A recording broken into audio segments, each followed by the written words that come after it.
மெரினா கடற்கரை சாலையில் போக்குவரத்து நிறுத்தப்பட்டுள்ளது. செய்தியாளர் முனாஃப் இணைப்பில் இருக்கிறார். முனாஃப், வணக்கம். காமராஜர் சாலையில் வாகன போக்குவரத்து நிறுத்தப்பட்டுள்ளது, விவரங்களை சொல்லுங்க முனாஃப். புத்தாண்டை கொண்டாடும் விதமாக சென்னை மெரினா கடற்கரையில் 12 மணி அளவில் பொதுமக்கள் அதிக அளவில் கூடுவார்கள். அந்த வகையில முன்னெச்சரிக்கை நடவடிக்கையாக தற்போது மெரினா கடற்கரை காவல்துறையினுடைய பாதுகாப்பு வலயத்திற்கு கொண்டு வரப்பட்டிருக்கிறது. குறிப்பாக இந்த சென்னை மெரினா கடற்கரை காமராஜர் சாலையில் இருந்து, அதாவது காமராஜர் சாலை கலங்கரை விளக்கத்திலிருந்து போர் நினைவு சின்னம் செல்லக்கூடிய இந்த பிரதான சாலை தற்போது போக்குவரத்து நிறுத்தப்பட்டிருக்கிறது. ஏற்கனவே பெருநகர காவல்துறை சார்பில் தெரிவிக்கப்பட்டிருக்கிறது.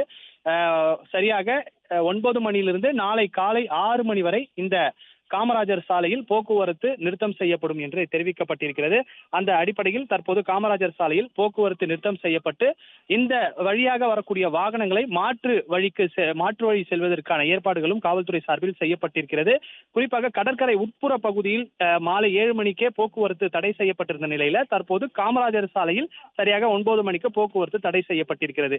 தொடர்ந்து அடையாறிலிருந்து காமராஜர் சாலை வழியாக வரும் வாகனங்கள் தெற்கு கால்வாய் சந்திப்பில் திருப்பிவிடப்பட்டு மந்தவேலி ஆரேபுரம் 2வது main road, RK Mutt road, Luz Mylapore வழியாக செல்லலாம் என்று காவல்துறை சார்பில் தெரிவிக்கப்பட்டிருக்கிறது.